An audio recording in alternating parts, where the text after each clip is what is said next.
evening and welcome to Hot Edition on 3FM 92.7. This bulletin is live from our studio here at Adesawe Kanda in Accra and also live around the world on 3news.com. Coming up this evening, romance scam and wire fraud suspect Abu Trika extradited to the United States of America to face charges. But the decision has come under intense public scrutiny, and we will tell you what exactly is the reason for this public uproar. I mean, if it is so, there's a travesty of justice and a disrespect to our judicial system. That's all I say. Disrespect to our judicial system, that's what lawyers for Abu Trika are saying. We'll delve into that subject a moment from now. Also coming up, 2,000 guns burned to ashes as the state adopts stricter control measures. Watchers, however, remain critical of the decision. We have the debate about what exactly can be done on this particular issue in a moment. As we witness today's destruction of these arms and weapons, let us remember that our ultimate goal is not simply to eliminate firearms, but to protect life, preserve peace, and create the condition for national development and prosperity. And later in the program, we will talk about the national cleanup exercise coming up on Friday and Saturday. Should government dedicate a day for cleanup before you clean your environment? Share your comments with us, and I will be happy to hear from you on the many stories we have for you this evening. Before that, though, let's bring in Grace Hamoajiman with the news summaries. Hello, Grace. Hi, Martin. Let's begin from that National Cleaning Day, and Friday, July 10, 2026 is not a public holiday despite the nationwide closure of markets and shops for a two-day national cleanup exercise ordered by President John Mahama following the recent floods that affected 7 regions. The Minister of Local Government, Chieftaincy and Religious Affairs, Ahmed Ibrahim, says all workers are expected to take part in the exercise, adding that security agencies have been directed to enforce the presidential order. And former Chief Executive Officer of the National Food Buffer Stock Company, Abdul Hanan Wahab Aludiba, has been released from the custody of the Economic and Organized Crime Office, EOCO. He was released at about 8 p.m. on Wednesday, July 8, 2026, after spending 4 days in EOCO custody, according to sources familiar with the development. The Minister for Food and Agriculture, Eric Opoku, has projected that Ghana will experience a tomato glut within the next 3 to 4 months as government steps up efforts to boost local production and reduce the country's reliance on imports. Appearing before Parliament's Committee on Assurances on Thursday, July 9, the minister said a series of interventions being implemented under the government agri program are expected to significantly increase tomato production across the country. And finally, Ghana's international Marvin Senyaya has confirmed he has undergone successful surgery after suffering a serious hamstring injury during the Black Stars FIFA World Cup round of 32 defeat to Colombia. The 25-year-old defender was forced off just 13 minutes into the contest in Kansas City after pulling up while chasing a loose ball. Although he briefly attempted to continue, the fullback was unable to carry on, with subsequent medical examinations revealing a hamstring injury that required surgery. That's it for the summaries, Martin. Thank you very much, Grace. Now we can settle for the details of our stories now. And we're starting from the issues from the courts where lawyers for Frederick Kumi, many of you will know him as Abu Trika, the accused person in the $8 million romance scam and wire fraud. The lawyers have described his extradition as a travesty of justice. Earlier, the lawyers pleaded with the court to order the Attorney General to provide details of the circumstances of their client's extradition. Born Frederick Kumi, Abu Trika had been flagged by Interpol and the U.S. authorities for allegedly conspiring to defraud elderly women in the U.S. to the tune of $8 million. He was arrested by Ghanaian authorities in December 2025 and arraigned before the Gbese District Court for his extradition trial. He was charged with conspiracy to defraud by false pretense and conspiracy to commit money laundering. Abu-Trika was, however, granted a 30 million Ghana cedi bail with 2 sureties to be justified. On the 2nd of July, an Accra High Court ordered the extradition of Abu-Trika after upholding the Gbese District Court's decision challenged by his lawyers. He was then rearrested and detained by the Bureau of National Intelligence, the BNI. Lawyer for Abu-Trika, led by Oliver Baka-Vomawa on Thursday, drew the attention of the court to media reports about the extradition of their client. Though proceeding with caution on the credibility, he prayed the court to direct the Attorney General to appear and speak on oath about the date, time, and flight number on which their client was extradited, if true. In a moment, we'll try and get some perspectives from the lawyers for Abu-Trika and also get some other understandings of what exactly goes into these extradition treaties that we have with the U.S. and how consistently we have had to allow people who are said to have flouted laws in the U.S. to be extradited from Ghana. And more importantly, we also look at how many people of interest to Ghana in the U.S. have successfully been extradited to Ghana.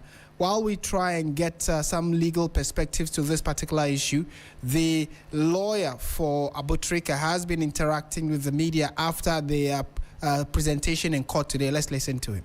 But you've heard your clients have been extradited. Any comments? That's what we heard. It's in the media. We've not gotten any press release by the official, be it Ministry of Interior or the Judicial, Ministry of Justice, that's the Attorney General's office. So we don't know.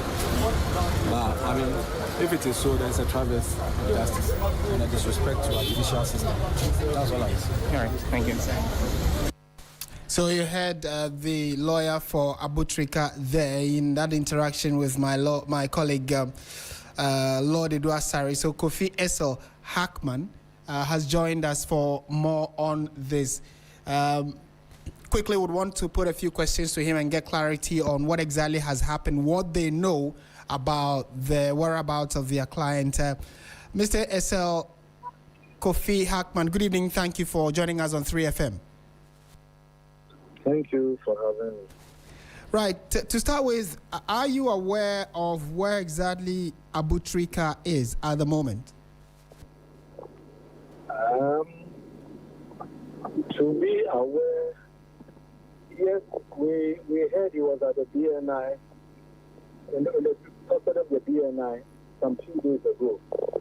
But at the present moment, we are getting snippets of information from the media houses that is being whisked away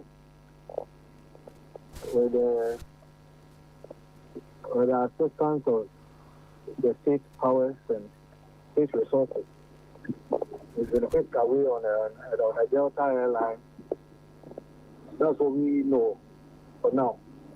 But we've not had any official communication as lawyers for Dr. Freddie Kumi regarding his extradition or extraction from Ghana. Right. If I may put it that way. When was the last time you interacted with your client? And you clearly do not seem to be sure of his whereabouts. The last, deducing from what you're saying, the last time you were sure of his whereabouts, he was with the Ghana Security Services. For me personally, the last time was the Thursday, last week Thursday, when we were in court. And we had the ruling of the court on the habeas corpus. Was there present with us in court. Then upon the court delivering itself of the ruling on the habeas corpus, the police just rearrested him. So from then on, I have not had contact with him. In fact, I don't think any of the team members have had any contact with him yet. Because Oliver also intimated that they were told to go to Blue Gate Subsequently, they were told to go to Kaukudi or so. When they got there, they said it was late. But that day, I wasn't part of the team that went there. So, for me, speaking for myself, the last time I met him was Thursday. Yes. Right. So Thursday, and coincidentally today is also Thursday, so that makes it about a week from the last time you saw him. Is it that you and the rest of the legal team are unable to find out from the BNI whether or not your client is still with them? Is there a restriction regarding knowing the specific place where your client is? Can you repeat the question, please? I'm asking that, is there anything barring you and the rest of the legal team to find out from the BNI if your client is still with them? So at least you have some certainty that he is there or not. Very well. We are working around the clock to either confirm or to know the whereabouts of our client. I will go to the AG's office through the lead counsel.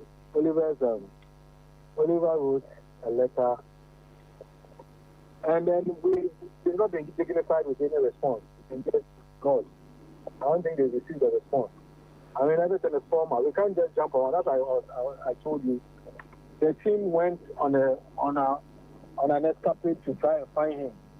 They were told to go to Blue Gate.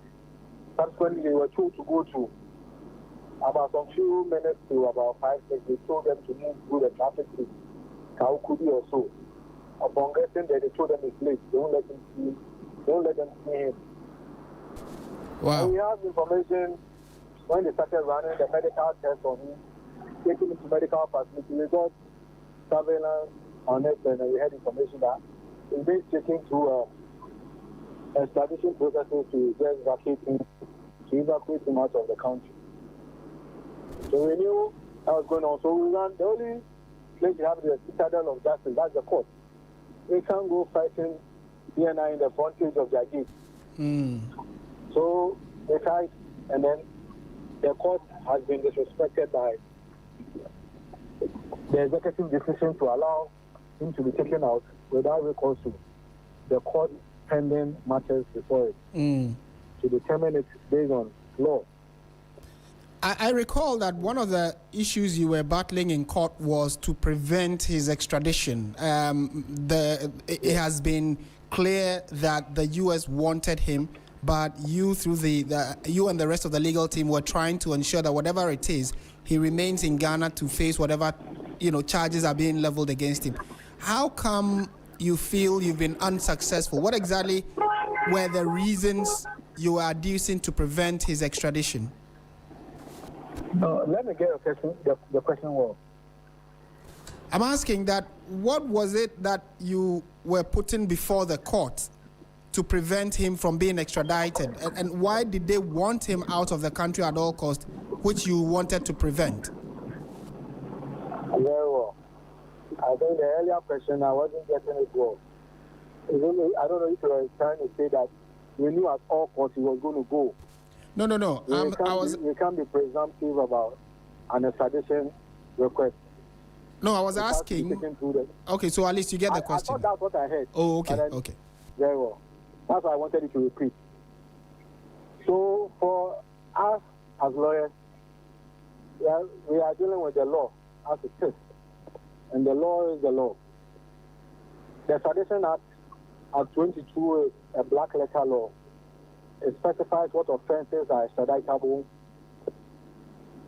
And then on the back of it is the treaty as well. So those are the two instruments we were looking into, saying that that treaty was signed by the UK and America during the colonial days and not by the sovereign state Ghana. And secondly, the offenses the Americans leveled against our clients and were not contemplated by the extradition treaty and the act. They are not contained therein in those two instruments.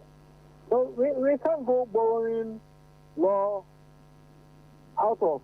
The principle is that you legislate on any criminal matter it can't be.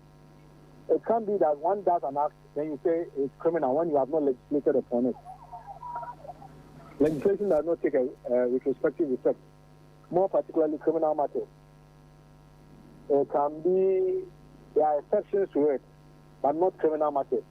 When something is not a crime, you can't construe an act done in the past as a crime when you subsequently pass a law. And in this instance, all these two instruments, the Tradition Act and the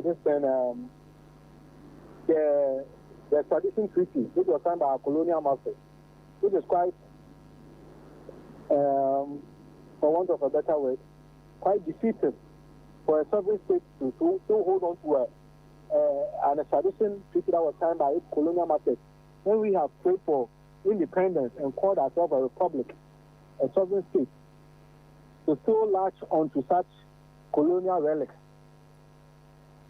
When we are even praying for what's the term of this thing? What the president is speaking at the UN? What's the term? Reparation. Yes, the reparation. And you are ignoring it with all the disrespect they can show us. And then they will come back and say, this person has just done this, bring him to me. We are talking about reparation for millions of Africans unjustifiably taken and killed and all that. We are not going through the merits of the matter yet. Aside that, I mean, it's not justifiable. It's not to justifiable the two acts. But yet I'm saying that that's why you were defending it. Our position is this. We saw what you came with. You arrested him and said you wanted a tradition. You came with the packet. The packet, the evidence on it is not, you didn't mention any of the persons you claim you are taking money from. Rather, an entrapment you arranged with undercover agents to get closer to the accused or fugitive, to just arrange, to lure him into arranging money and all that. Then you say, this is the evidence we have. But you don't bring in the romance scam that you claim, the names of the women and then whatever you have on them. Nothing. But just one entrapment that you arrange with a picture of him taken on screen. This is not law. Right. This is not the position of the law on criminal law. You don't entrap and you say the person has committed a crime. Then your very officer, Oliver, you just heard about your clients getting extradited. Any comments? Commit a crime in pursuing a suspect. A criminal. Okay. My last question. Right. Yeah, so that's how it's been. That's why you are saying that this is a Ghanaian. And we are going to stand for it, right? So the law can either exonerate him or just commit him. They are going through the law. Oliver, you just heard about your clients getting extradited. Any comments? Okay. In so many instances, from the district court to the high court, so many things were out of line. Okay. So many. My last question to you, Counsel. My last question to you, Counsel, would be, in your earlier submission, you said that the executive may have, had a hand by disrespecting the court to allow the extradition of your client, allegedly, because as of now, we are uncertain whether it's true that he's out of the country. But you indicated that the court has been disrespected. What is your next line of action as legal team for Mr. Kumi? What's the next line of action you intend taking? So, earlier in the morning when your officer interviewed me, I stated that Oliver, you just heard about your clients getting extradited. Any comments? No comment. Then our recourse is what we are in court. There's a certiorari hearing to pass the orders of the executive court tomorrow at the general jurisdiction of the High Court tomorrow. If that ruling comes out and it's in our favor, then if he's out of the country, you disrespect the court. Oliver, you just heard about your clients getting extradited. Any comments? When we have to call witnesses, Just because it's a tradition, in the tradition act, we are allowed to call witnesses, which is 60. And we told the court we want to call witnesses. Their family really just witnesses and do the leader, the commissioners will lie, and they should be committed for extradition. And that's we are in the high court to pass that order. I mean, Oliver, we've just heard about your clients getting extradited. Any comments? No comment. And that is the highest form of disdain and disrespect and basing on lawfulness on the side of the executive towards the judiciary. And then there are things here to that effect. There are parliament, the executive, even the judiciary that dispenses justice are born by the law that are passed. Okay. By Ghana Parliament. Oliver, we've just heard about your clients getting extradited. Any comments? Mr. Esther, we'll leave it here for now, and hopefully by tomorrow, like you're indicating, we would have better clarity of what exactly has happened. Thank you for your time this evening. Very well. And sure, Kofi S.L. Hackman is the member of the legal team for, let me get his birth name, Frederick Kumi. Many of you will know him as Abutrika, and the reports we are getting is that it is very likely he's been extradited out of the country on the blind side of his legal team, who are now, based on the interview we just had, frantically looking for him to be sure that he's still in the jurisdiction. But from reports that we are picking up, and many of you may have seen it on social media, it looks as though Abutrika has been taken out of the country to the United States to stand trial there.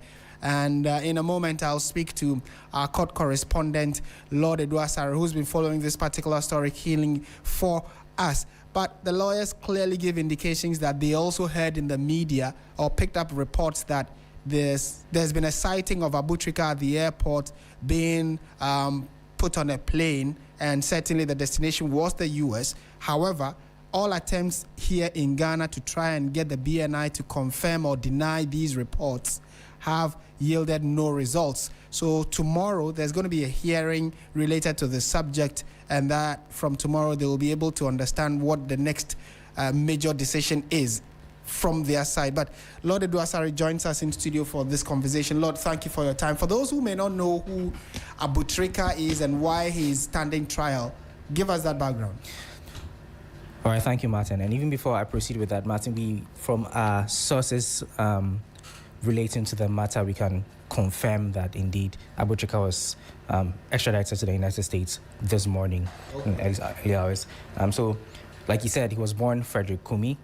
He's the police, and then essentially the U.S. authorities have had a dossier on him for a while now. He was arrested on December 11, 2025. Now, according to the U.S. FBI and essentially Ghanaian authorities, Abutrika, as everyone knows him as a socialite, he has allegedly been involved in an $8 million romance scam. Now, the charges that were preferred against him was conspiracy to commit wire fraud and money laundering, and then defrauding under false pretenses. And so he had been on the radar for a while until he was arrested. Now, this case, after he was arrested by NACOC, was transferred to the basic court. And so in December 23, to be precise, he was arraigned before the basic district court, where his lawyers sought to fight his extradition. And so this has been going on a lot of back and forth for a while now. Now, despite the challenge, the initial challenge by Abutrika's lawyers were that essentially the charges which have been preferred against him have not been even indicated or cited in the Operation Act. And so they indicated the Extradition Act that was signed several years ago, the categorical charges preferred against him haven't been captured. And so the offenses that they wanted to extradite him for are not extraditable offenses. But this challenge failed, leading to the basic district court essentially ordering for his extradition. Now, they appealed that at the High Court, and that also failed. On July 2nd, the Accra High Court upheld the decision of the Basic District Court, and this is what led to his rearrest. And since then, which is July 2nd, he's not been able to have counsel with his lawyers. And even before that, Martin, after the Basic District Court's orders against him, his lawyers managed to get him to be granted bail, and he was released. And so after a while, Abu-Trika visited family. He was with his wife, so he could see him around every time. All this time, the case was ongoing at the High Court until July 2nd, where he was rearrested after the High Court upheld that order by the Basic District Court. So it was for this reason that his extradition became active again. Now, after that order, the defense lawyers had about 15 days window to challenge this decision. And so the lawyers of Abu-Trika, I think 2 days ago, were in court to try and get the Accra High Court to order the prosecution to produce their clients, and also to, as it were, halt that decision of the High Court, which was essentially giving the green light for him to be extradited. This failed, and so they were going to move that motion today, only for them to find out in the media that Abu-Trika has been extradited. Now, proceeding with caution, Oliver Bakavoma was the lead counsel for Abu-Trika's lawyers, indicated that they found out from the media, but then they require the courts to get the prosecution to come on oath to give the details and provide information on the whereabouts of Abu-Trika, whether indeed he has been removed from the jurisdiction, at what time, and where he is now. And so this was essentially what happened in court today. The judge ruled on the matter, and so the case has actually been adjourned to July 28th, where they're expected to move that motion. Now, the lawyers also indicated that, like we're speaking to Papa Kofi there, saying that they're going to escalate the matter to the Supreme Court because there's certain constitutional matters regarding the case where they have referenced it or referred it to the Supreme Court. And so this is where we are at as far as Abu-Trika's case is concerned, Martin. Right. Lord, thank you for that update on this particular subject. And like we indicated, would follow it very keenly if there are any new developments, especially as the case is still active in court. We'll update you subsequently. But from all indications and from information we are all gathering, it looks as though Abu-Trika is currently out of the jurisdiction, but the lawyers say they are unable to confirm that.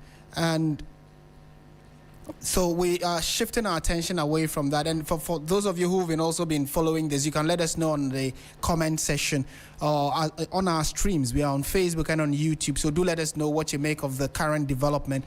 I'll be happy to share it with the rest of the world. Let's go on to issues regarding what will happening tomorrow. Tomorrow is the 10th of July, and then Saturday, the 11th of July. Ghanaians have been advised and urged to step out in their various communities and clean up. The minister in charge of local government is currently speaking and addressing the media on the exercise tomorrow. Let's tune in and listen to exactly what the minister is saying.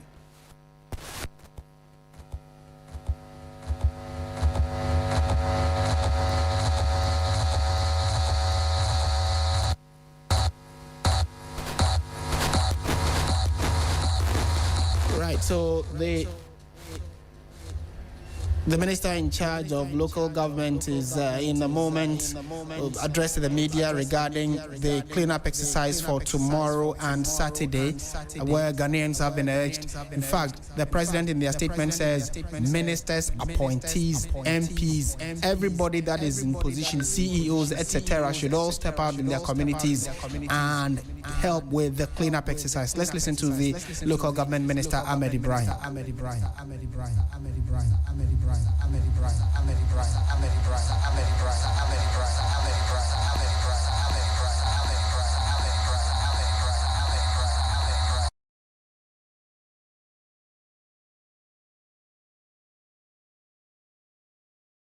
And we are shifting. We will definitely update you on this particular development. And in case you are unaware, the story or the news is that government says that following the flooding that happened on the 29th of June, which affected about 7 regions in the country, a declaration has been given by the president urging Ghanaians to go out tomorrow and Saturday to clean their communities, especially looking at the kind of filth and sludge that has been left behind by the floods.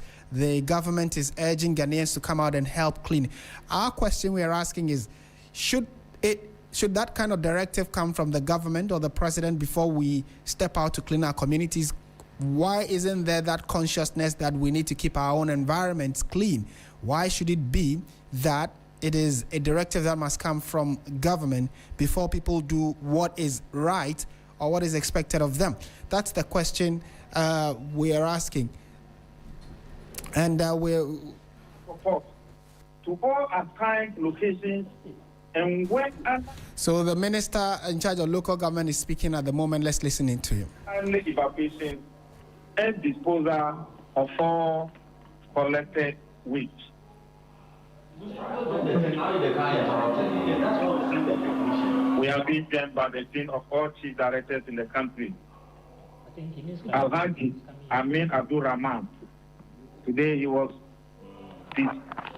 distributing logistics. So that's why we didn't start with him. So if the team himself is even giving pickers and surface, then you can understand. Everybody is hot. Now everybody can do something. Owners and occupiers of residential, commercial, and public and private premises are hereby directed to do the following: clean their compounds and the frontage of their premises, dissolve drains adjoining their properties, remove all food, flood debris, and accumulated waste, and maintain their surroundings in accordance with existing sanitation laws. So if you have a property, don't think because the president has directed, President Mama will leave the flat house and come to your place in Sakumono to come and desil your frontage. That is your responsibility. And the necessary environmental laws will be applied accordingly. Point 5, market and commercial establishment. And this goes to our market and commercial establishment. All markets, shops, and commercial establishments within the affected areas shall remain closed between 6 a.m. and 1 p.m. As we are working, we don't want a situation whereby you open your shop between 6 and 1 in the affected areas.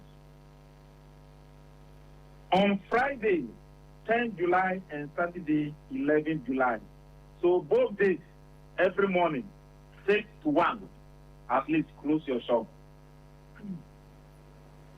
To enable proprietors, employees, and customers to participate fully in the cleanup exercise. And thank God, this one we are doing it together with the police. When the policeman is coming, he's not coming to see people.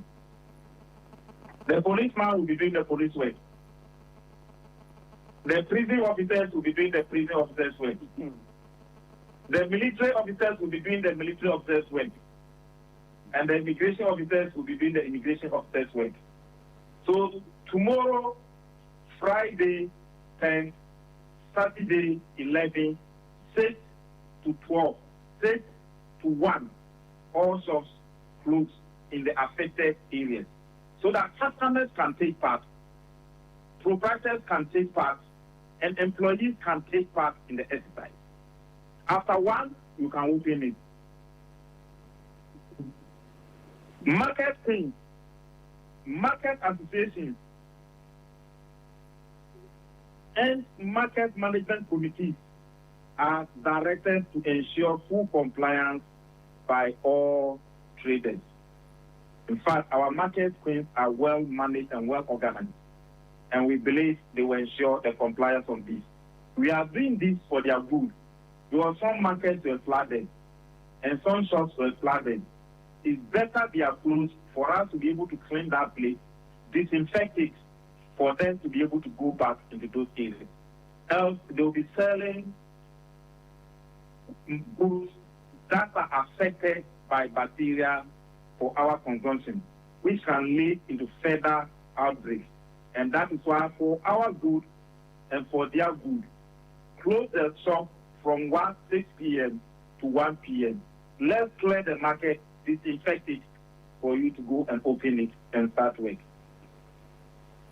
Point 6, transport unions and operators of commercial transport terminals shall mobilize their members to clean all lorry parks, terminals, and adjoining public spaces and participate actively in the nationwide exercise.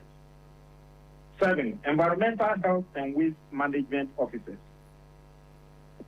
All environmental health officers and other authorized officers of the assemblies are directed to monitor compliance, provide technical guidance where necessary, and strictly enforce the applicable sanitation bylaws throughout the exercise. Thank God there is a sanitation code. So the enforcement of the bylaws is not that difficult. The ministry is collaborating with the environmental service provider to ensure that all strategic waste management facilities operate continuously on a 24-hour basis throughout the exercise to facilitate uninterrupted waste evacuation. All regional coordinating councils are to actively facilitate these arrangements. All the waste management infrastructure are going to operate 24/7. So the 24-hour economy will be in full force. And all environmental service providers must ensure, together with the RCC, must ensure full compliance of this. Within the Greater Accra region, the following facilities shall remain operational throughout the exercise. At Chimota Waste Transfer Station, it will operate 24/7. So people should not be sending waste to McCarthy Hill, to the wetlands, to the flood-prone unengineered landfill site for us to have any boiler convoy. The Achimota Waste Transfer Station will be in use. The president has discussed with them, and that place will be in use. And Salmon Waste Transfer Station will be in use 24/7. Pantan Waste Transfer Station will be in use 24/7. Tertiary Waste Transfer Station will be used 24/7. Integrated Recycling and Compost Plant, Kolebu, will be used 24/7. Accra Compost and Recycling Plant, ACAP, will be used 24/7. At the Park Engineer Landfill site will be used 24/7. From Engineer Landfill site will be used 24/7. To ensure orderly operations and efficient traffic management at the disposal facilities, assets shall be regulated as follows. From Engineer Landfill site shall receive waste only from the following assemblies. So if you are from Konu, you are going to the Konu Engineer Landfill site. These are the districts that are directed to go there. We don't want any uninterrupted, any unnecessary traffic to be created. Tema Metropolitan Assembly, you go to Konu. From Government Municipal Assembly, you go to Konu. And Simon Municipal Assembly, you go to Konu. And Tema West Municipal Assembly, you go to Konu. The Tertiary Waste Transfer Station shall receive waste only from Lejekuku Municipal Assembly, Krowo Municipal Assembly, and La Dadekotoko Municipal Assembly. All waste delivered by motorized tricycle operators to the designated transfer station during the 2-day cleanup exercise shall be received free of charge. Right. So all waste delivered by the tricycle, the motorized tricycles at all waste disposal sites shall be received free of charge. Those were the words of Ahmed Ibrahim, the Minister in charge of Local Government and Rural Development and Chieftaincy as well. So he was more or less just reiterating the call by government led by the president that tomorrow the 10th of July and Saturday the 11th of July, all Ghanaians, not a select few, every human being who is a Ghanaian, especially those who are capable, step out and help clean your communities.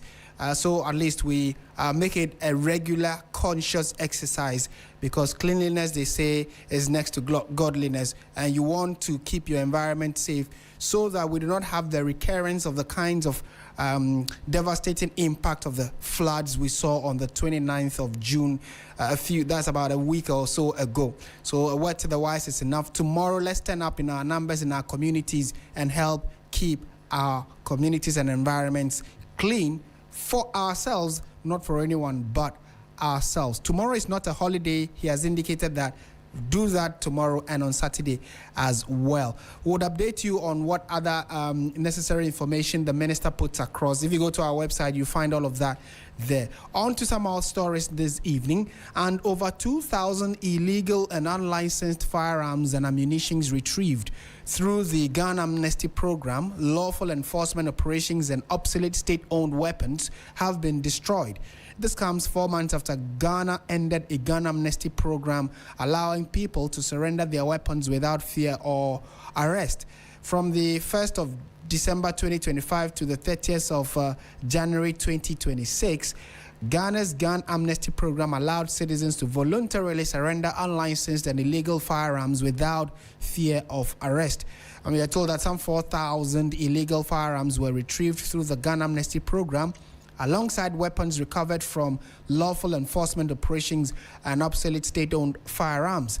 These weapons were destroyed during the 8th National Arms Destruction Ceremony. And information we have indicate that between 2005 and 2018, some 10,000 illegal firearms have been destroyed so far. Let's speak to Dr. Adam Alhassan Adamu Bona. Many of you wouldn't know that he has those middle names, but we know him as Dr. Adam Bona. Doc, a very good evening to you. Thank you for your time. Good evening to you, Martin. Right, we know that as the Executive Secretary of the National Commission on Small Arms and Light Weapons, this particular campaign was one that you took very seriously. We're told that 2,000 of what you were able to collect have been destroyed so far. How many were you expecting? Did you meet that expectation? Yes, once again, good evening. Yes, we met the expectations, but the expectation is that we will continue to retrieve more weapons, we'll continue to destroy more weapons all year round, and then we'll continue into next year and the years after.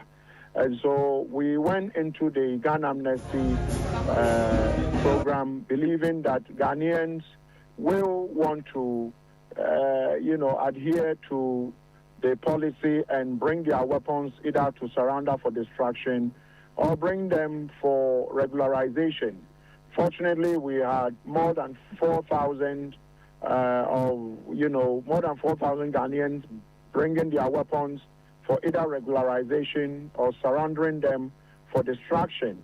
Out of the number, some of them are for regularization, and there are some that also were brought in or we retrieved for destruction. It's not every weapon that can be licensed in Ghana. So we had some people who, in fact, had AK-47 and didn't actually know that there's a weapon that cannot be licensed. And so all these weapons were brought in, and they were not punished. No one was arrested of assault. And so these weapons, as they've been brought in, we needed to mark them and ensure they go into our database before destruction. And so what we saw today is a combination of activities spanning almost about a year, because we started the preparation for the amnesty somewhere in June last year, but it took us a few months to prepare adequately and go into the rollout towards the end of the year. And you can imagine that it's taken us up to July 9th, which is the UN Day set aside for destruction of small arms and light weapons. And so, yes, I'm sure your team were there, your colleagues were there, were ably represented, and we saw us destroying this weapon. The president's representative, who is the Honorable Julius Deborah, the chief of staff, was there to represent the president. The ministers, all heads of security agencies were there, and you saw how the ceremony started and started and ended. And so yes, this is more than 2,000 weapons being destroyed, and every single weapon destroyed is a tool of violence that has been permanently taken away from our society, and that can never come back into our society to cause mayhem. You saw that his palace, they were there. It's the full glare of the public. One of a prime mother who was being involved. The event was organized because of the prime mother. Someone shot the full glare of the public, and she died. That weapon was part of the weapons that were retrieved. And so, yes, I would say that these weapons are destroyed, are going to make, this destruction makes Ghana a more safer place to be. And you heard the IGP statement, which actually spoke to the fact that since the gun amnesty was declared, violent crimes in terms of, banditry, highway robbery, and violent crimes per se have reduced in the country. And you can attest to the reduction of violent crimes in Ghana since the amnesty, and since we became very active, occupying the space and ensuring that those who have these weapons are aware of the consequences that they are caught, and therefore bring them so that they can be destroyed. Right. Look, two final questions that you take before you take leave of us. One, we are also hearing that there are about 1.1 illicit arms in circulation.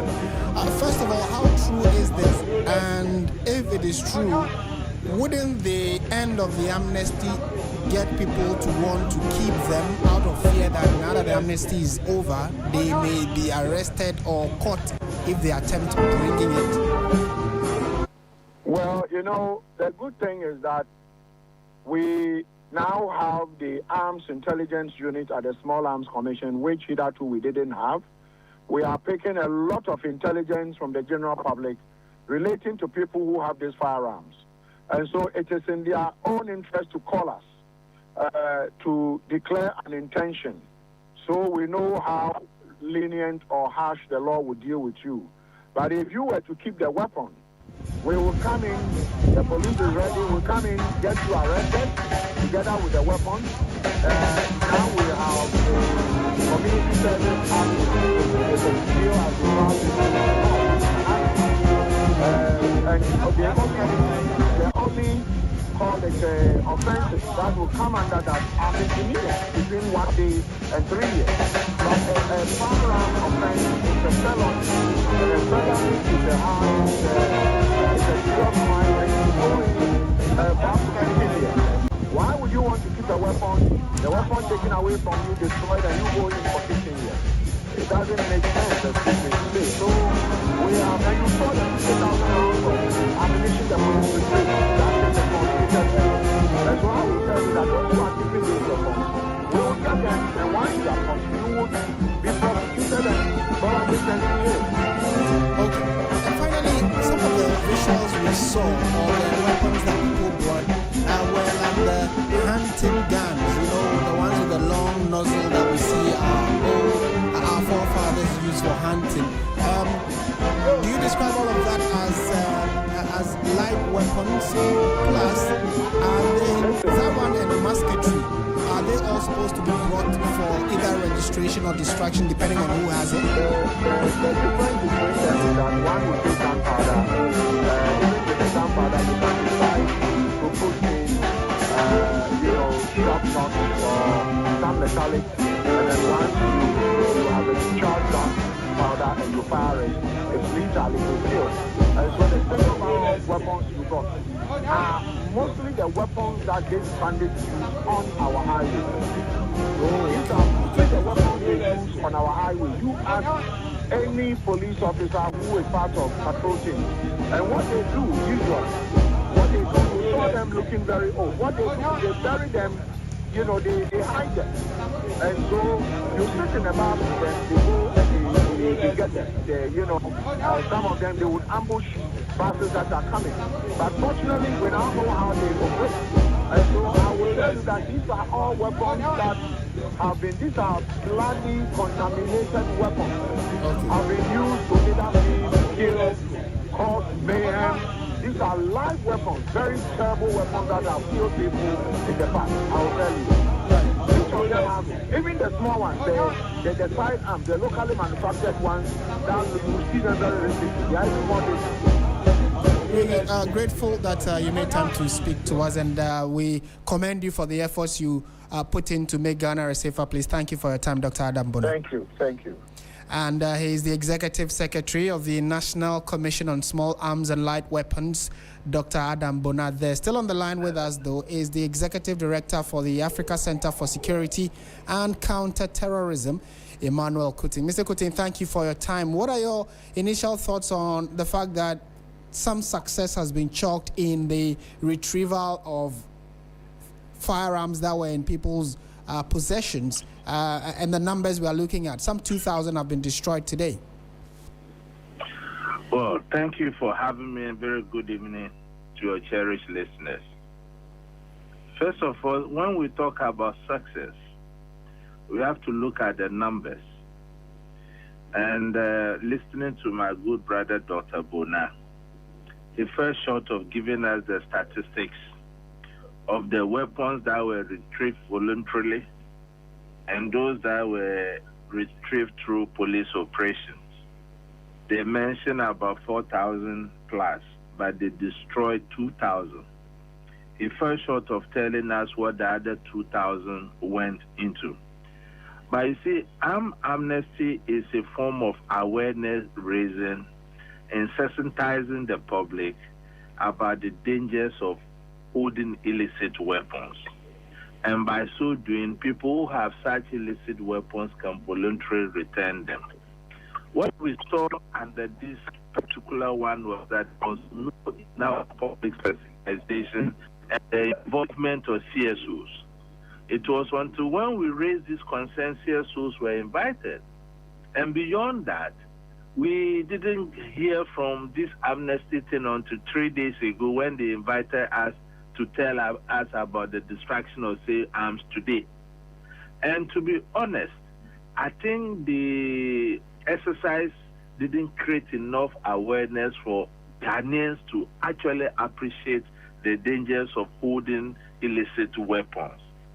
Beyond that, he spoke about the IGP talking about crime falling as a result of the armed amnesty. What statistics did the IGP give? To the best of my knowledge as an analyst, it's a long time we have seen any form of crime statistics coming from the police. And we also have to look at the arms in circulation. We are talking about over 1 million. And from the information I have, about 200 were returned voluntarily. So if you juxtapose the cost and the voluntarily returned one, just 200, I think that the amnesty was not a success. Wow. The other component came from police operations, that those were what? Retrieved. So I think that by that measure, if you have to say this was a success, I would beg to differ respectfully.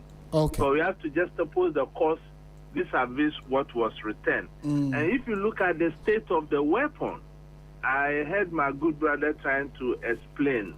But the truth of the matter is that let's look at gun-related violence and the kind of weapons that have been used. Vis-a-vis the kind of weapons that were being spent. I feel that we didn't achieve the target we are looking at. If you look at violence in the country and the kind of weapons they use, Because of time, kind of weapons they were destroyed. because of time, I would want to ask you this final question and want a yes or no from you, which is that we know the amnesty is over. The people are being encouraged to bring their weapons if they have them. Do you believe Ghanaians will be willing to risk it for lack of a better expression, we don't want, if you still have a weapon, you couldn't use the amnesty period to return it. Should people do that? It is an absolute rule, because it's now sensitization have not been created. Or to compel Ghanaians to return this illicit weapon. Mr. Kuting, thank you so much for your time and thoughts as always. Emmanuel Kuting is the Executive Director of the Africa Center for Security and Counter-Terrorism, sharing his thoughts on the developments regarding the gun amnesty. Some guns and weapons were destroyed earlier today, and if you go to our website 3news.com, you'll get an update of all of those stories and more. Time now for the latest in the world of business, but before that, let's bring you this. When malaria strikes your home, it strikes everything. No more endless worry because of malaria. Fight malaria back with Vegatem. Vegatem is effective, safe, and fast-acting against malaria. Vegatem tablets stays effective right to the very last tablets. Vegatem is also available in suspension for children. Vegatem, tough on malaria, easy on you.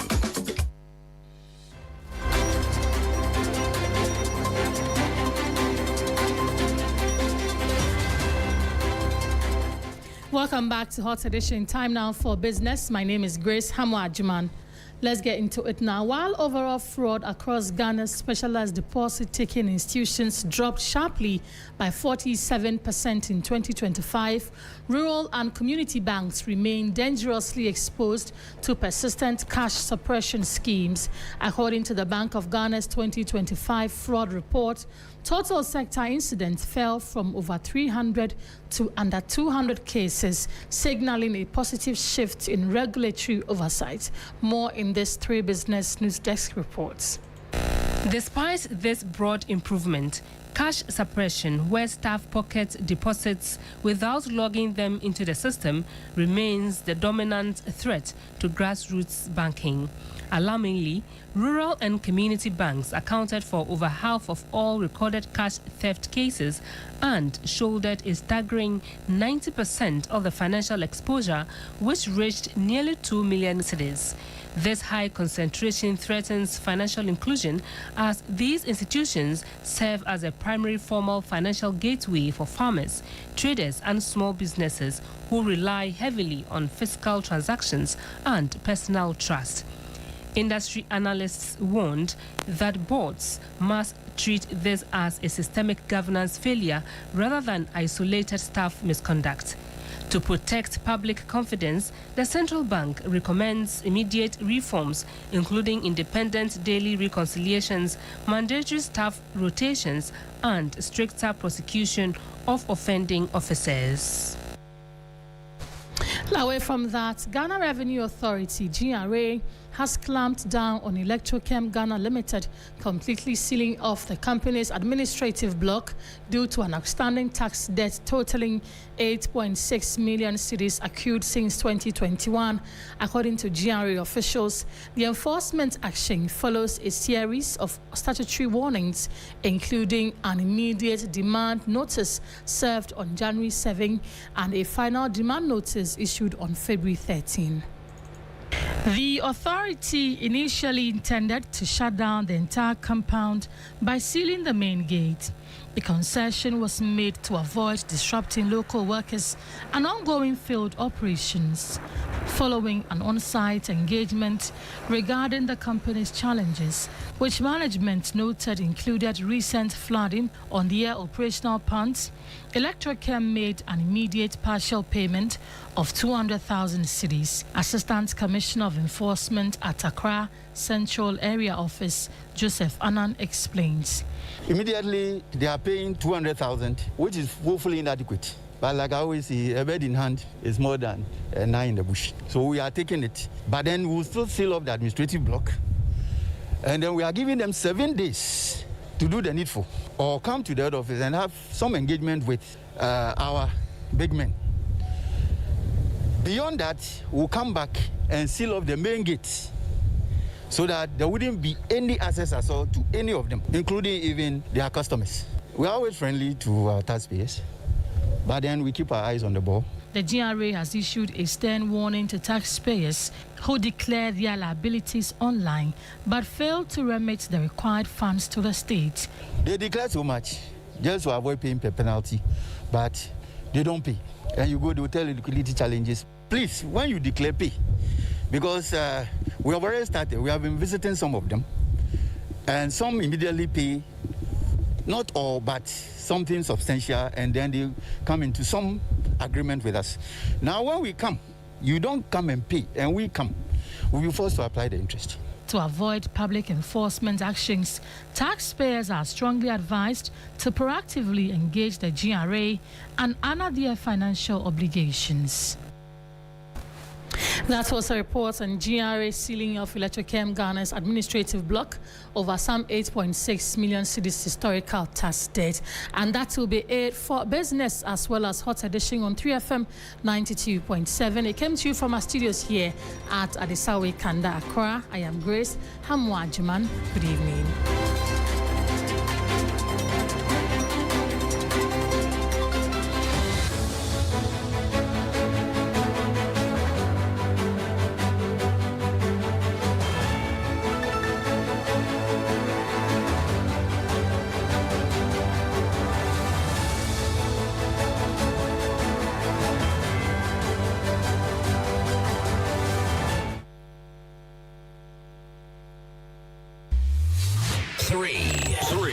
3 FM.